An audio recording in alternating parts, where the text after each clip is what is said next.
My dad always told me that my mom was his high school sweetheart. He would often reminisce about how he had a crush on her since they were 16 and how he was so happy that she became his wife. That's why when he retired, he decided to take her on a trip down memory lane, a surprise trip to their hometown where they first met. He was really nervous about it because he wanted it to be the perfect trip. So he booked a hotel with a private pool and hot tub, spa treatments, and even a romantic dinner. When the day of departure arrived, I helped him pack. It was cute seeing how nervous he was. He kept checking his appearance in the mirror and making sure everything was perfect. Meanwhile, my mom just kept saying, "Oh, John, you shouldn't have. You really didn't have to." But he just smiled and kept quiet.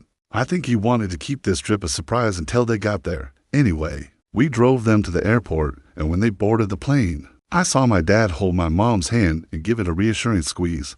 They were really excited to go. I waved at them as they were boarding, and then I turned to go find a seat, when suddenly a man bumped into me, making me drop my soda. "Oh, sorry," he said, and then he walked away. I was annoyed, but I decided not to make a fuss. After all, my parents' trip was more important than this guy and his carelessness. 3 days later, my parents were back and I asked them how the trip was. Their faces immediately fell when they heard me ask that.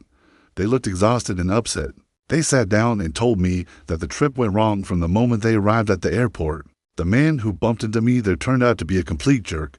He took my mom's bag by mistake. And when I confronted him, he yelled at me. Then my dad stepped in and tried to talk some sense into the guy, but he just made things worse. Then, when they arrived at the hotel, the room wasn't ready. The staff said they had an early check-in request, but it wasn't done. When they finally got to the room, it was clear that the staff hadn't cleaned it properly. There were dirty towels on the floor and hair in the bathtub. To top it off, the private pool and hot tub weren't available due to maintenance issues. The romantic dinner was also ruined because the restaurant had double booked them, and they had to wait an hour and a half for a table.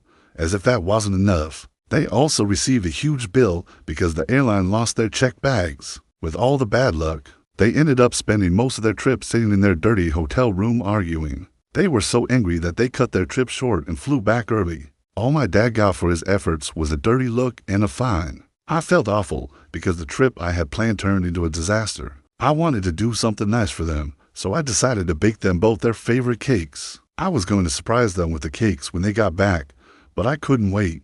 So when I heard the door open, I ran to the front door and said, "Surprise." Both of them jumped in surprise and laughed. "What are you doing, sis?" my dad asked. "Just wanted to give you these," I said, handing them each a slice of cake. They both smiled and thanked me, but I could tell they were still upset. I knew they needed something bigger, something that would cheer them up and remind them of good times. So I called my brother and told him my plan. We agreed to meet at their house with our significant others. Together we came up with the perfect plan. The next day, we all went to their house. I knocked on the door, and when my parents opened it, they were stunned. "Happy anniversary, Mom and Dad," we all shouted in unison. Then we all walked in and presented them with a huge cake, the biggest one I had ever baked. It was covered in photos of them through the years, starting from when they were 16 and all the way to now. It took me months to collect all those photos, and I had to stay up late every night carefully ironing them so they wouldn't tear. When they saw the cake, they started crying. It was then that I took out the second cake. It was smaller and had the words "Our First Dance" written on it. On the top were the miniature models of them holding hands and dancing under a disco ball. It was the best I could do to represent their first dance at their wedding. At first, they were speechless. Then my mom started crying again and pulled me into a tight hug. She whispered, "Thank you, child.